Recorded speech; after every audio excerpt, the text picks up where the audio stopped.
प्रेम से बोला शंकर भगवान की जय। हर हर महादेव की जय। मैया गौरा पार्वती शंकर भगवान।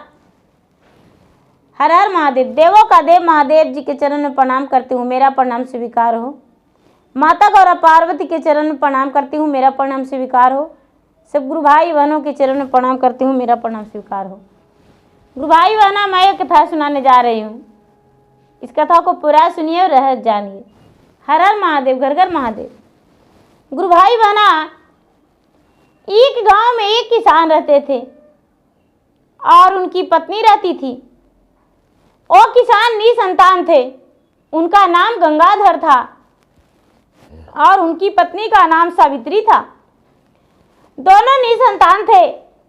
गुरु भाई बहना, वो जो गंगाधर थे उनका खेत में कुछ भी नहीं होता था, बंजर पड़ा रहता था। और दूसरे का खेत में वो बेचारा काम करते थे, मजूरी करते थे और मेहनत करके और 2 वक्त के भोजन जुटाते थे। लेकिन गुरु भाई बहना, उनकी जो पत्नी थी एक छोटी सी गाय रखती थी और क्या करती थी कि जब भोजन बनाती थी तो 2 रोटी ब्रह्मा जी के नाम से और 2 रोटी विष्णु जी के नाम से और 2 रोटी शंकर भगवान के नाम से 6 रोटी प्रतिदिन निकाल दिया करती थी और गाय को खिला देती थी। और बाकी रोटी बनाती थी 6 रोटी अपने पति के लिए और 4 रोटी अपने लिए। वो खा जाती थी। गुरु भाई बहना, प्रतिदिन सवेरे सवेरे गौ के लिए भोजन वो दे दिया करती थी ब्रह्मा जी के नाम से और विष्णु के नाम से और महेश के नाम से, तीनों के नाम से जो भोजन बनाती थी वो गौ के खिला देती थी। प्रतिदिन इनका वही काम था। गुरु भाई बहना, एक दिन उसके पति देख लिए और जब पति देखे तो कहने लगे, सावित्री, इतना सारा भोजन देते हुए गाय का तुम्हें दर्द नहीं होता है? तुम्हें आंख में थोड़ा सा भी नहीं लज्जा आता है कि इतना सारा भोजन तू गाय को खिला देती हो? सावित्री बोली, महाराज, हे स्वामीनाथ, यदि आप कहें तो मैं भूखे रह जाऊंगा, लेकिन मैं अपने गौ माता के भोजन कैसे करवाती हूँ आपको नहीं पता। मैं 2 रोटी ब्रह्मा जी का नाम से, 2 रोटी विष्णु जी का नाम से और 2 रोटी शंकर भगवान के नाम से मैं निकालती हूँ और वही मैं उन्हें गौ को खिलाती हूँ। गुरु भाई बहना, जब ऐसा बात सुनकर उनके पति महसूस करने लगे कि आहा, मेरी पत्नी जो है सती है। गुरु भाई बहना, कितना ही काम रहता था लेकिन फिर भी उनकी पत्नी प्रतिदिन मंदिर जाती थी और मंदिर में भगवान के दर्शन करती थी, पूजा करती थी। अब उसके पति कहने लगे कि हे सावित्री, अब हम कभी दोबारा तुम्हें नहीं बोलेंगे, नहीं डांटेंगे। तुम गौ का भोजन खिलाती हो, खिलाते रहो, क्योंकि मुझे नहीं पता था कि तू भगवान का भोग लगाती हो। गुरु भाई बहना, कुछ दिन के बाद जब गंगाधर बीमार पड़ गए तो सावित्री मन में सोचने लगी कि अब भी मेरे पति बीमार पड़ गए, अब मैं अपने पति को कैसे इलाज करवाऊंगा? घर में भी पैसे नहीं है और अनाज भी नहीं है। डॉक्टर ने बोला कि इनका तो ज़्यादा कस के तबीयत खराब है तो रेस्ट करना पड़ेगा और कम से कम 15 दिन, महीना दिन में ठीक होएंगे। गुरु भाई बहना, ऐसा बात सुनकर बेचारी सावित्री बड़ी दुखी हो गई और दुखी रहने लगी। गुरु भाई बहना, शंकर जी और ब्रह्मा जी और विष्णु जी तीनों आपस में बातें करने लगे। लक्ष्मी माता और पार्वती और सरस्वती तीनों कहने लगे कि महाराज, वो किसान गंगाधर आपके लिए कितना भोजन निकाला, कितना मेहनत करके, और आपके नाम की भोजन गौ माता को खिलाती थी उनकी पत्नी, और आज उनका पति बीमार है, तो यदि उन्हें भोजन नहीं कराइएगा, उनका खेती नहीं होगा तो बेमारे मर जाएंगे। गुरु भाई बहना,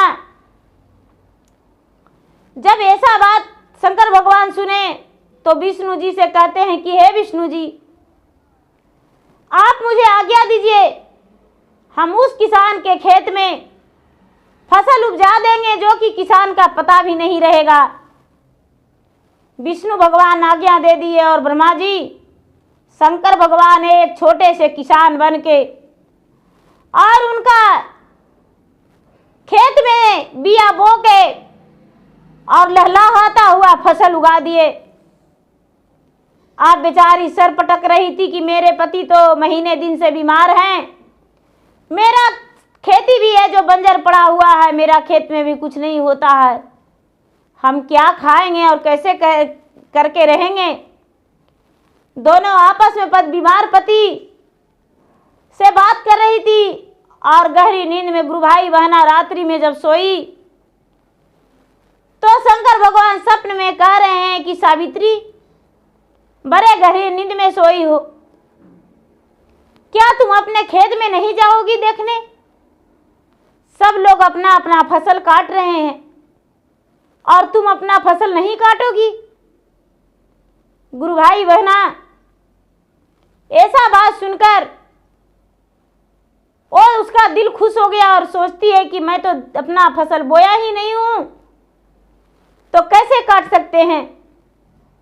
गुरु भाई बहना, जब सवेरा हुआ तो अपने पति से बोली, हे स्वामीनाथ, क्या कहूं, मेरे अंदर कुछ बात चुभ रहा है। उसके पति कहने लगे, क्या महाराज, मेरे अंदर तो ऐसी बात चुभ रहा है जो कि मैं आपको बताऊंगा तो आप खुश हो जाएंगे। गंगाधर कहने लगे, क्या तू माँ बनने वाली हो? नहीं महाराज, मेरा तो जवानी खत्म हो गया, बुढ़ापे में कैसे माँ बन सकते हैं। कहने लगी, क्या बात है। बेचारी सावित्री अपने पति से कहती है, स्वामीनाथ, मैं अपने फसल में खेत में देखी हूं कि फसल लहलहा रहा है और भगवान मुझे स्वप्न में आए और बोले कि जाके खेत में नहीं देखेगी। गुरु भाई बहना, इतना सुन गंगाधर, बीमार गंगाधर बिल्कुल स्वस्थ हो गए और बैठ गए उठकर और खड़े होकर कहते हैं कि आज मैं खेत में जाऊंगा। गुरु भाई बहना, उसका पति बीमार थे, फिर भी बेचारी एक दिन भी भगवान का पूजन भक्ति नहीं छोड़ी और पूजा पाठ करते रह गई। गुरु भाई बहना, गंगाधर अपने पत्नी के साथ जब खेत में गए हैं तो देख रहे हैं कि खेत में तो फसल पूरा सुंदर उगा हुआ है। अब गंगाधर और सावित्री दोनों मिलकर फसल को बड़े प्रेम से काटे और काट के अपना घर लाए, उसे दौनी करके अनाज घर में रखे। अब इनका खाने और पीने का कोई कमी नहीं। गुरु भाई बहना, सावित्री तो प्रतिदिन मंदिर जाती थी। एक दिन का बात है कि जो मंदिर में पुजारी थे वो तो पूजा करते थे। विष्णु भगवान कहते हैं ब्रह्मा जी के कि बताइए, और शंकर जी से बात करते हैं कि इसका तो बुढ़ापे का सहारा नहीं है, तो कैसे जीवित रहेगा, इसका बुढ़ापे का सहारा इसका कौन जुटाएगा, और इसका आयु तो 100 वर्ष का है, बताइए। तो विष्णु भगवान कहते हैं, महाराज जब कहिए तो कुछ तो रचना रचा जाए। कहने लगे कि एक बालक हम लोग को देना होगा। एक बालक आप अपने शक्ति से बनाइए। शंकर भगवान एक बालक बनाए और अपना मंदिर के सीढ़ी पे छोड़ दिए, जो कि बच्चा जैसे एक दिन के रहता है, अपना शक्ति से भगवान भोलेनाथ एक बालक बनाए। तब लक्ष्मी माता और सरस्वती पार्वती कहते हैं, महाराज आप उसे गोद लेने को दे रहे हैं, लेकिन वो दृश्य क्यों नहीं? वो नारी तो बाज बांझ रह जाएगी। कहने लगे उसका वो दृश्य कैसे दे सकते थे? अगले जन्म में वो अच्छा कर्म नहीं की थी, इसलिए वो बांझ है, और इसीलिए तो मैं उसका बुढ़ापा का सहारा दे रहा हूँ। गुरु भाई बहना, शंकर भगवान ने अपने सीढ़ी पे धर दिए, मंदिर के सीढ़ी पे एक बालक को, और उस बालक को पुजारी बाबा ले लिए। सावित्री और गंगाधर दोनों मंदिर जा रहे थे, और पुजारी बाबा चिल्ला चिल्ला कर कह रहे थे, अरे अभी तो कोई बालक नहीं था, तुरंत कहाँ से बालक आ गया, और कौन रख दिया बालक? भाई कोई इसे पोस लो, बच्चे रो रहा है। झट से सावित्री अपने पति से कहती है, गंगाधर से, स्वामीनाथ, क्या इस बालक को गोद ले लूं? और मेरे घर तो गाय भी है, गाय का दूध पिलाकर इसे पोस पाल के बड़े कर देंगे। गुरु भाई बहना तनिक भी देर नहीं किए और चल दिए, ले लिए बच्चा को, और बच्चा को लेकर अपना घर आ गए। गुरु भाई बहना धीरे धीरे बेचारी सावित्री उस बच्चे को पोसने पालने लगी, और वो बच्चा बड़ा हो गया।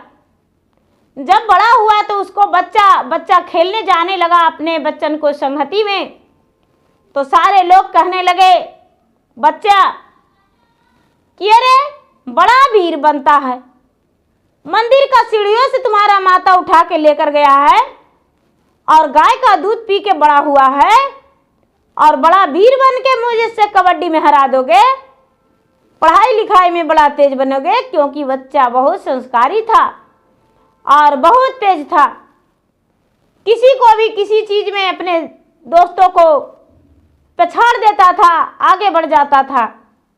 सारा बच्चा उसे जलस होकर ऐसे ताना देने लगा।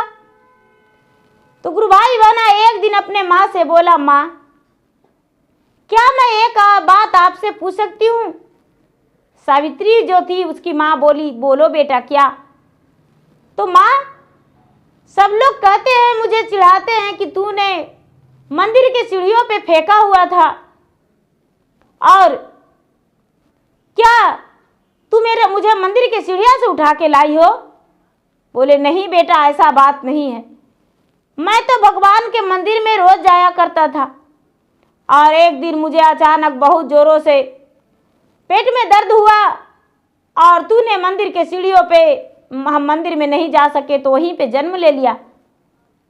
कहने लगा, माँ इसका गवाही कौन देगा कि तुम्हारा ओद्र से हम जन्म लिए हैं? बच्चे को हाथ पकड़ के, बच्चे बड़ा हो गया था, बच्चे को हाथ पकड़ के, और माँ जो थी सावित्री मंदिर के पास ले गया, और वहां पर लक्ष्मी, सरस्वती, पार्वती तीनों प्रकट होकर और बच्चे को समझाने लगे, अरे बेटा तुम अपने माता के साथ मंदिर में पूजा करने आया है? बच्चा बोला, नहीं माँ, नहीं, मैं पूजा नहीं करने आया हूं। अरे जिस दिन तू जन्म लिया था तो मंदिर के द्वार पे जन्म लिया था, और तेरा दाई तो मैं हूं, अपने ही हाथों से तुझे जन्म दिया था, और ये मानता के ओद्र से तूने जन्म लिया है। बच्चा बोला, मुझे बच्चन चिढ़ाता है। गुरु भाई बहना, माता पार्वती कहने लगे, देखो सबसे बड़ा तो ये है कि माता जो जन्म दिया और इसे पता ही नहीं चला कि मैंने बच्चे को जन्म दे दिया, इसी माता ने जन्म दिया है और कोई दूसरा नहीं। जाओ बेटा घर जाओ, और माता को ख्याल रखना, अपने पिता को ख्याल रखना। गुरु भाई बहना, उस दिन से बच्चा भी अपने माता और पिता को ज्यादा प्यार देने लगा, और उसे गर्व महसूस हुआ कि मेरे माता ने कितना कष्ट करके मुझे पोसा पाला, पढ़ाया लिखाया, और मैंने अपने माता के लिए कितना गलत सोचा। तो गुरु भाई बहना, ये बात नहीं कि जो बच्चे गोद लिया रहता है वो बच्चा नहीं रहता है, वो बच्चा के तो और मुश्किल होता है पोसने पालने में, उसकी माँ तो और ज़्यादा तकलीफ करती है और ज़्यादा तकलीफ करके उसे पोसती पालती है, पढ़ाती लिखाती है। बच्चे नादान हो जाते हैं, ये गलत है। तो गुरु भाई बहना, मेरा वीडियो अच्छा लगे तो इसे लाइक कीजिए, शेयर कीजिए, सब्सक्राइब कीजिए। मैं इंस्टाग्राम पे भी हूँ, मैं फेसबुक पे भी हूँ। मेरा इंस्टाग्राम पे फॉलो कीजिए, मेरा फेसबुक पे फॉलो कीजिए, लाइक कीजिए, शेयर कीजिए। धन्यवाद। हर हर महादेव, घर घर महादेव।